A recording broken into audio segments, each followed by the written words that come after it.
Halo, Assalamualaikum warahmatullahi wabarakatuh. Ketemu lagi dengan Insan Tutor, channel pemersatu YouTuber pemula. Baik teman-teman, kita ngobrol santai ya, ngobrol santai tentang YouTuber pemula. Ini khususnya, ada khususnya apa? Nggak ada khusus lah, untuk semua. Karena pertanyaannya, Bang, kenapa semua video saya view-nya mentok? View mentok. Sebenarnya ini pembahasan sering kita bahas ya.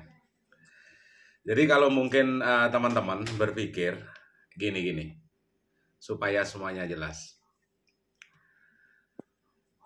Ada subscriber alami, organik, ataupun apapun itu namanya.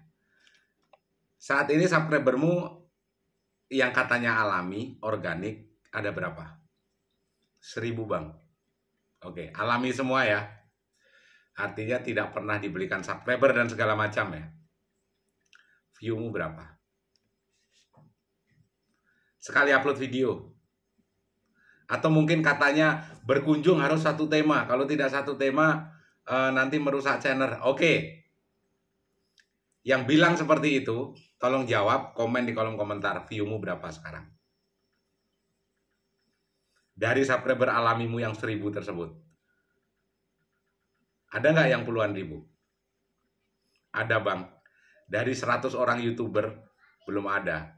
Dari 1000 orang YouTuber, ada kemungkinan 2 atau 3 orang itu yang view-nya tembus sampai puluhan ribu dengan subscriber 10.000. Artinya memang itu ada, tapi presentasenya kecil, ya, yang katanya subscriber alami.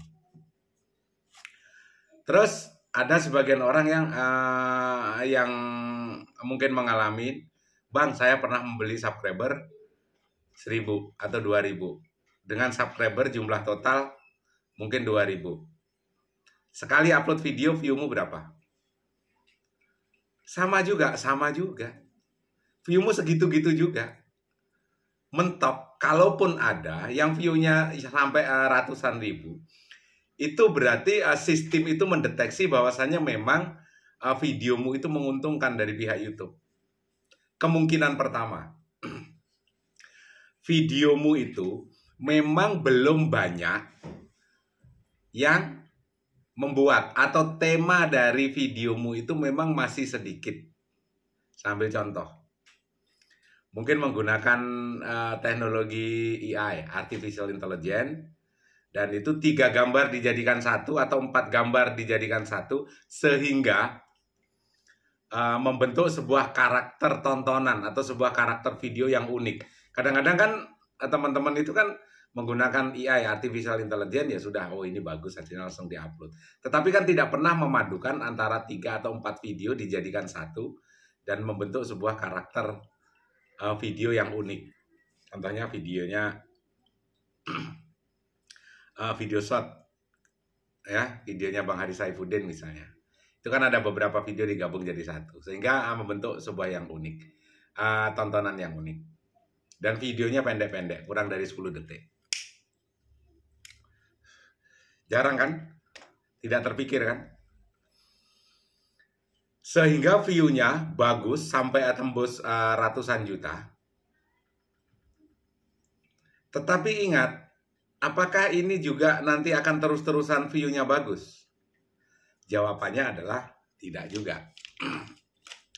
Tetapi kalau Bang Haris Saifuddin mampu untuk mengembangkan lagi, mengembangkan teknik-teknik yang lain, ini bagus karena akan mempertahankan view.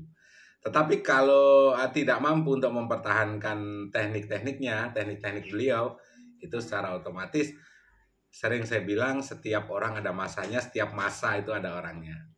Ya, mungkin sebulan, 2 bulan, setahun, 2 tahun, masih belum banyak yang mempunyai karakter channel seperti itu, maka view-nya akan terus di atas. Tetapi semakin banyak orang yang bermain di jenis tema tersebut dan karakter channel seperti itu, maka ini juga akan dibagi, ya.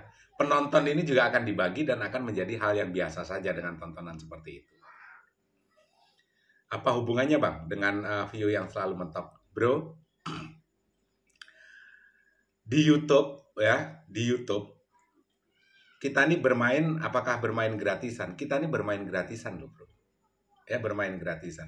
Tetapi gratisan pun kalau sistem mendeteksi itu menguntungkan YouTube, videomu terus akan disebar karena nguntungin YouTube.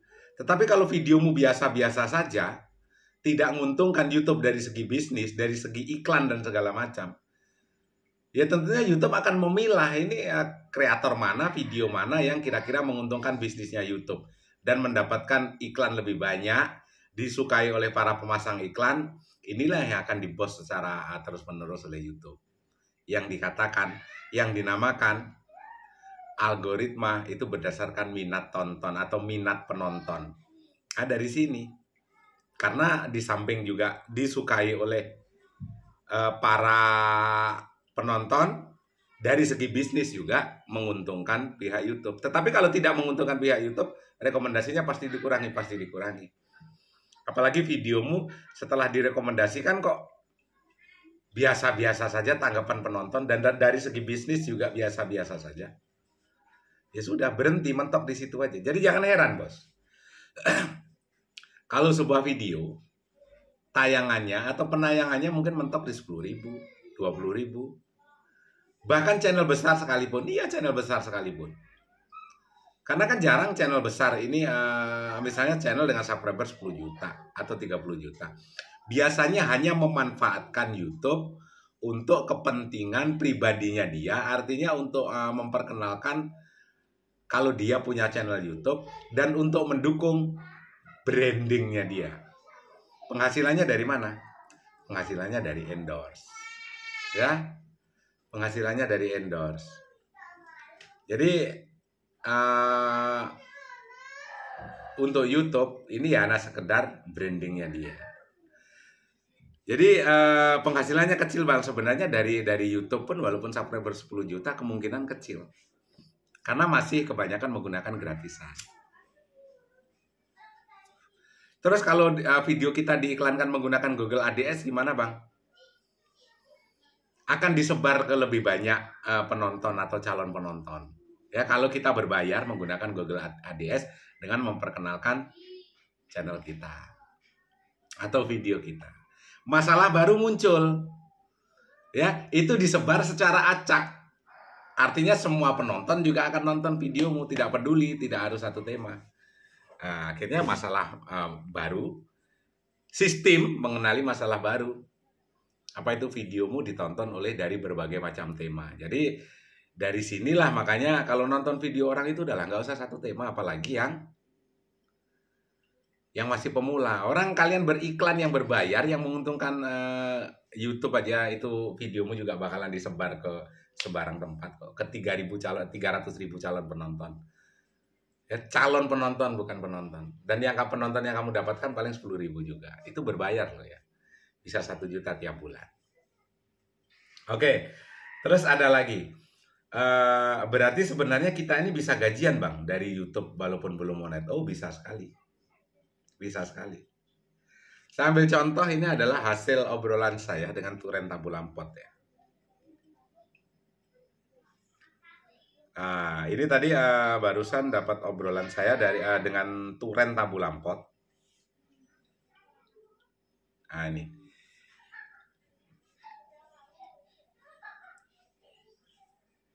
Ini beliau ngirim ya, sampai yang terakhir itu adalah nih, Tabulampot, Turen Tabulampot. Ini hasil obrolan saya ya. Jadi dari obrolan ini beliau mungkin bisa gajian tiap bulan tapi kecil karena dua akun jadi satu. Gajinya kecil-kecil. Tapi pendapatannya dari mana? Banyak orang datang ke rumahnya beliau, ke tempat usahanya beliau dari YouTube, ketemu di YouTube. Jadi bisa meyakinkan jualannya itu menggunakan media YouTube. Ya, Turen Tabulampot. Turen itu nama desa, Tabulampot itu tanaman buah dalam pot ya, Tabulampot. Jadi usaha beliau, dan kebetulan itu adalah memang usahanya beliau. Jadi bisa ngirim 1 mobil, bahkan pengirimannya sering keluar kota. Jadi kalau ada pertanyaan, biasanya orang ini begini loh, calon pembeli atau siapapun itu orangnya. Kalau belum begitu mengenal kita, maka yang dilakukan adalah banyak sekali pertanyaan-pertanyaan konyol. Jadi untuk memanage jawaban kita lebih simpel, Bang. Kalau yakin silahkan tonton YouTube saya. Kalau nggak yakin juga nggak usah. Gitu. Jadi YouTube itu adalah mewakili usahamu, mewakili pribadimu. Makanya sering bilang ya di channel-channel Insan Tutor, bikin YouTube itu dari hati, bos. Karaktermu itu ada di situ. Kayak Turen Tabu Lampot itu ya karakternya ada di YouTube tersebut, kerjaannya ada di YouTube tersebut, semua kepintarannya dia dieksplor di Tabu Lampot, akhirnya banyak orang yakin. Itu satu, dan akhirnya beli. Kalaupun tidak yakin, kadang-kadang justru membuktikan. Orang yang membuli, nggak mungkin seperti ini, nggak mungkin seperti ini. Ya tinggal tunjukkan aja. Kalau nggak yakin silahkan datang ke tempat saya, dan buktikan apa yang saya ceritakan atau yang pengalaman saya yang saya bikin konten di YouTube. Jadi kalau hanya sekedar nggak yakin, tuduhan tanpa bukti kan, ujung-ujungnya itu nanti kayak 101 loh. Ya saksi-saksi nggak berguna, tuduhan tanpa bukti, apalagi teriakannya paling kencang, ribet, ya.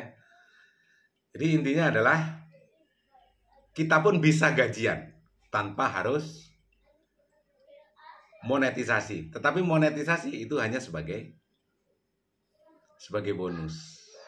Kalau memang kita mengembangkan usaha menggunakan YouTube sebagai medianya. Banyak juga semua konten kreator juga akan seperti itu. Contohnya konten kreator mukbang ya. Ujung-ujungnya apa? Usahanya apa? Karena sering dia mukbang makanan-makanan ekstrim, dia buka usaha juga yang berhubungan dengan makanan juga. Siapa itu yang konten mukbang? Lupa saya, yang dari Padang. Yang buka usaha bakso. Ya kan? Terus konten bengkel. Ya usahanya pasti bengkel. Konten salon, kemungkinan usahanya salon. Untuk membentuk branding. Jadi tetap bisa gajian tanpa monetisasi. Jadi loss kita, mau monet mau enggak ada urusan. Tetapi yang orang yang selalu memikirkan monet, ini harapannya adalah tidak punya usaha, setelah itu memang ingin bermain di YouTube. Akhirnya bermodal nekat, hanya konten sana, konten sini, hanya campuran saja, ya, hanya campuran. Apapun dijadikan video, kelebihannya sendiri juga dia tidak tahu. Karena apa? Ya karena tujuannya monet. Kalau nggak monet pusing dia. Biasanya kan seperti itu. Orang yang nggak punya usaha, nggak punya kekuatan, artinya nggak punya passion, kontennya itu cenderung sembarangan. Karena tujuannya adalah monet, dan monet. View turun, bingung. Ya kan? Nggak monet, bingung. Karena memang harapannya adalah monet. Tetapi itulah sebenarnya yang justru membuat kita ini maju kena, mundur kena. Tetapi kalau teman-teman bisa menyatukan kekuatan tersebut, teman-teman akan menjadi sesuatu yang justru memang dari menjadi konten kreator nanti berbuah menjadi pengusaha sesuai dengan apa yang dikontenin. Mudah-mudahan ada gambaran ya, biarkan pikiranmu liar. Ada gambaran apa yang saya sampaikan, ada hal positif. Saya selalu salam buat keluarga. Wabillahi taufiq wal hidayah. Assalamualaikum warahmatullahi wabarakatuh.